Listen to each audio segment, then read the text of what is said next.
Hello, my viewers. Today I'm in the traditional German apparel. It's October, it's almost Oktoberfest.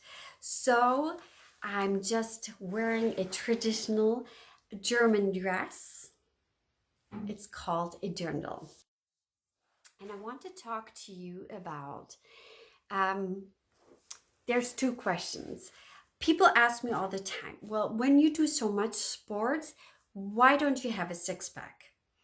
That is the first question. And the second question was, how did I lose so much weight? Because I lost more than 22 pounds, which is like 10 kilograms over, the last year. So those two questions I want to go into. First of all, I want to say that just doing a lot of sports will not give you a six pack. You can do abs until you drop dead and you will not get a six pack. The most influence of having a six pack or getting a six pack is by your nutrition, by your diet. Now, there's a problem in really wanting a six pack, and you should really think about if that is your goal to have a six pack, if that's really healthy and you really want to have this.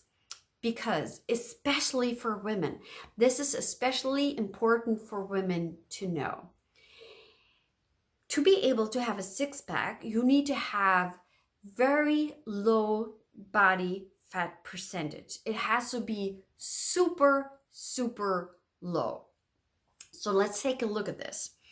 So I have written it down because I don't know these numbers out of my head. So for athletes, for really top athletes that do this professionally working out all the time and going to some kind of competition, maybe gymnast or so, these women have 15 to 20% body fat.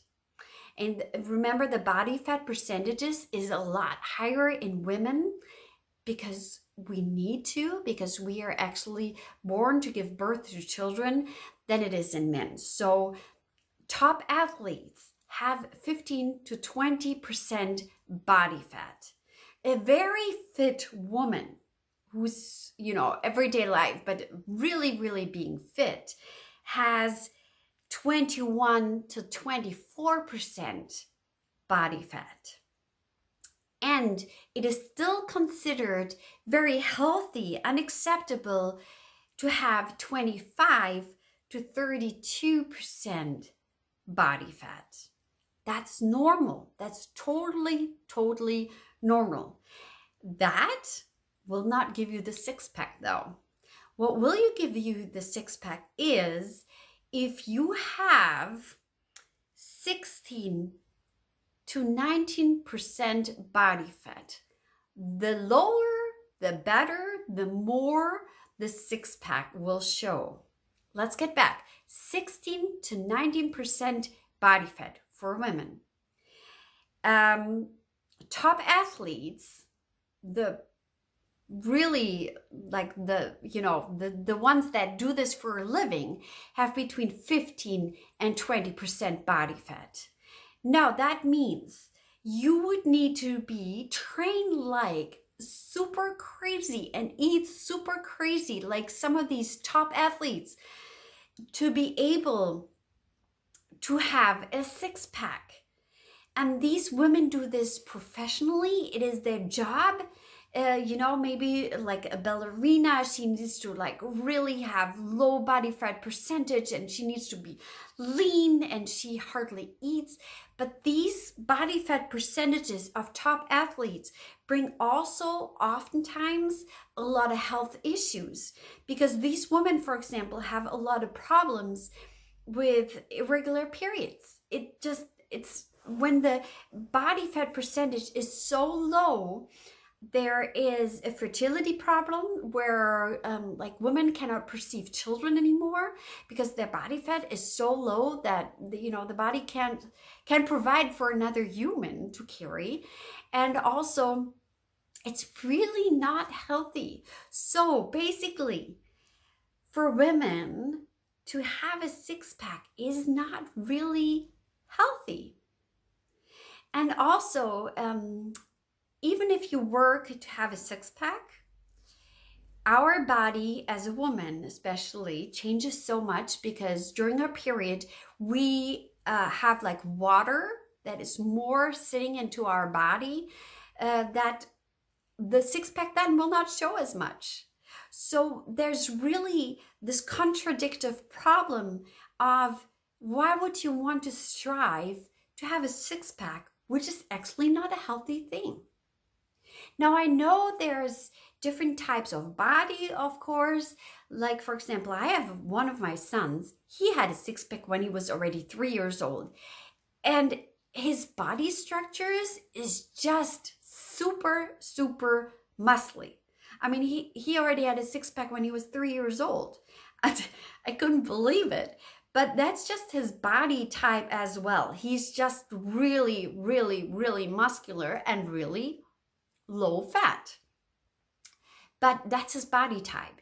My other son, for example, he's super skinny too. I have like skinny kind of children, but he never had the six pack, despite the fact that he was also skinny. So there's also different body types that are more prone to show the muscles or not. And as I say, it is not really healthy to strive after a six pack. You would need to, just restrict your diet so much. Weigh every calorie and weigh your food and really restrict yourself to drop in your body fat so much. Would that be worth it? And then maybe become health problems? Not really. So why don't I have a six pack? Because I want to live and I want to enjoy food and I like sweets. So I do work out a lot. That doesn't give me a six pack. Of course, when your body percentage of fat lowers and then you work out your abs more, they show more because it comes out more. The muscles are more toned. But really, I want to live and I want to enjoy my life. And so I'm having my sweets. I'm not aiming for a six pack. That would be totally unhealthy.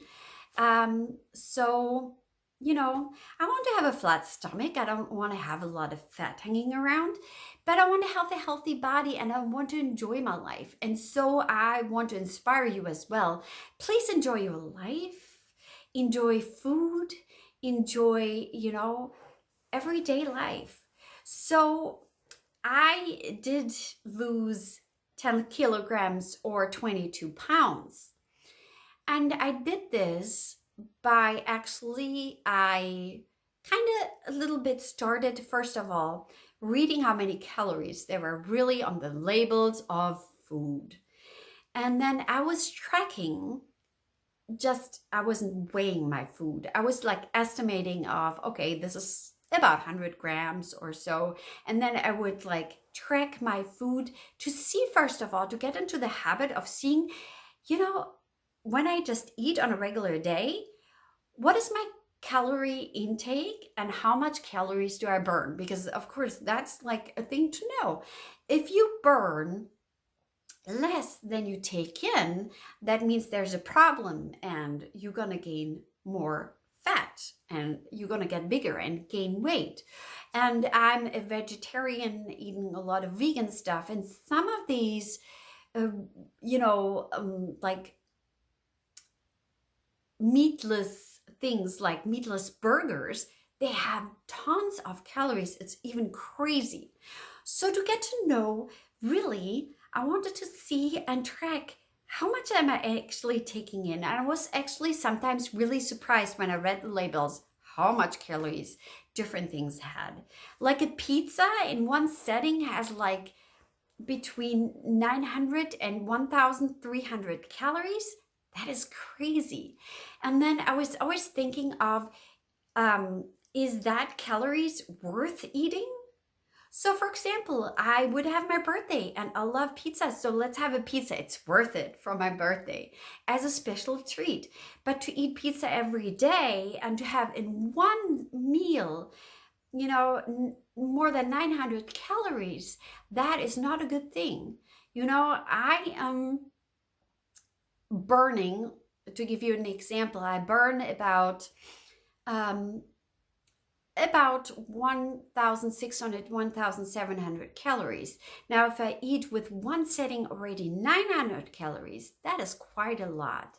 And so when I wanted to lose weight, first I went to the doctor and checked if I have any food issues, if there's any lack, because sometimes if you have a lack of certain vitamins or deficiencies or here or there, or maybe even allergies against food, or you can't process them, that will also,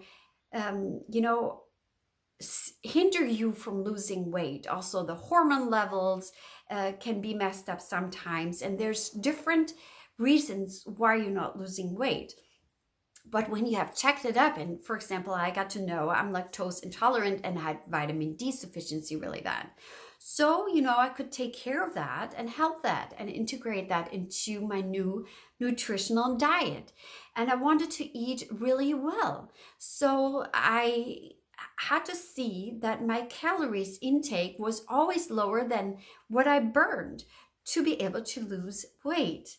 But I made sure that I had enough protein, I ate carbs, I had a really balanced diet.